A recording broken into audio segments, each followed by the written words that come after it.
dá para desistir de um pedido de pensão do meu filho, mas não voltei com o pai.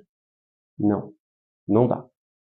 Um dos princípios, uma das características principais dos alimentos é a irrenunciabilidade.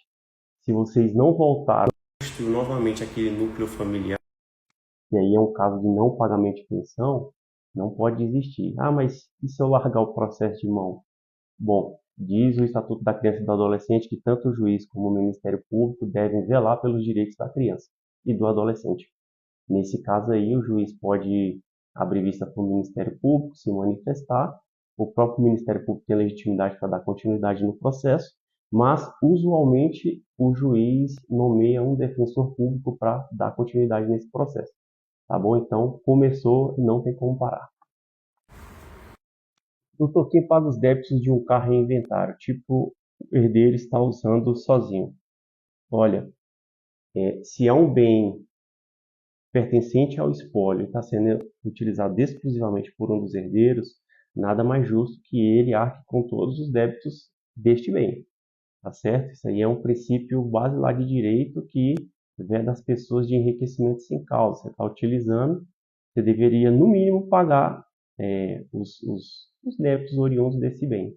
Tá certo? A gente pode aprofundar mais essa questão em relação a imóveis, em relação a outros tipos de bens, do qual um dos herdeiros pode constituir mora o outro para começar a pagar os aluguéis, por exemplo.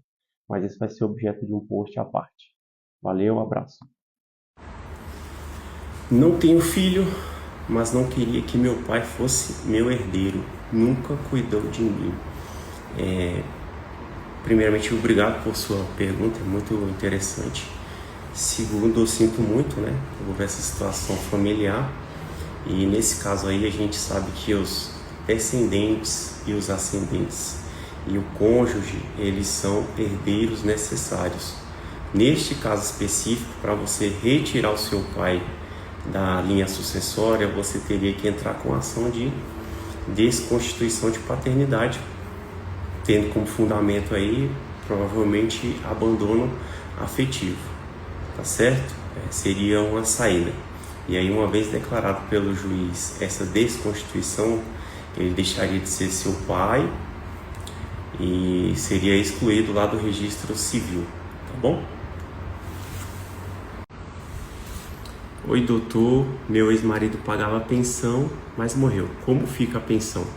Se havia débito em aberto, o espólio é responsável pelo pagamento, porque entra como dívida normal. Uma das características dos alimentos é que ela é personalíssima e intransferível, então não transfere automaticamente para ninguém. Porém, a gente tem que analisar algumas situações, como por exemplo, se o obrigado a pagar os alimentos for filiado ao regime da Previdência Social, o INSS, você teria direito à pensão por morte, mesmo que ex-cônjuge fosse, tá bom? Porque entra como dependente.